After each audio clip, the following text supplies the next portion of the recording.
പ്രവാസികളുടെ കുട്ടികൾ പലപ്പോഴും ദുബായ് എന്ന് കേൾക്കുമ്പോൾ ബുർജ് ഖലീഫയും ബുർജുൽ അറബും ഒക്കെയാണ് കണ്ടിട്ടുള്ളത്. മറ്റ് സൈഡ് കണ്ടിട്ടില്ലല്ലോ. ഉപ്പ നിൽക്കുന്ന ലേബർ ക്യാമ്പ് കണ്ടിട്ടില്ല, കാണിക്കത്തുമില്ല. എൻ്റെ ഉപ്പ കാണിച്ചിട്ടില്ല കേട്ടോ. എൻ്റെ ഉപ്പ അബുദാബി എയർപോർട്ടിൽ 40 വർഷം ഒരു എംപ്ലോയറിൻ്റെ കീഴിൽ വർക്ക് ചെയ്ത ആളാണ്. ഉപ്പ വരുമ്പം ഫുൾ കളർഫുള്ളാണ്, ഫുൾ ലഗേജ് ഉണ്ട്, എല്ലാവർക്കും സാധനങ്ങളുണ്ട്. ഞങ്ങൾ വിചാരിച്ചത് ഉപ്പ കസ്റ്റംസിൽ നിന്നാണ്.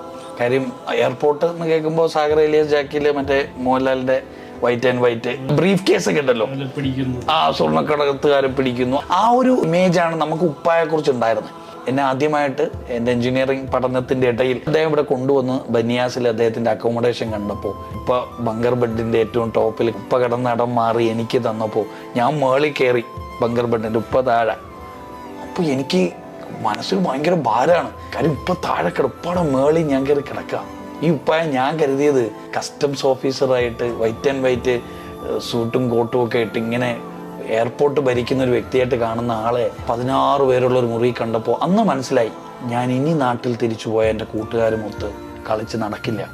പോയ പേപ്പർ എഴുതിയെടുക്കണം, പഠിക്കണം. ഒരു പോയിന്റ് വരെ എൻ്റെ ലൈഫിലുണ്ടായ എല്ലാ തകർച്ചയ്ക്കും കാരണം എൻ്റെ ഉപ്പാടെ ഇവിടുത്തെ ജീവിതം അറിയാത്തതുകൊണ്ടാണ്. ഞാനിപ്പോഴും പറയും, അത് മാതാപിതാക്കളുടെ കയ്യിലാണ്. പ്രവാസി മക്കളെ അറിയിക്കണം എൻ്റെ ജീവിതം എന്താണ്, ഞാൻ കിടക്കുന്ന ഇടം എന്താണ്, കഴിക്കുന്ന ആഹാരം എന്താണ് ഒക്കെ പറഞ്ഞു കൊടുക്കണം.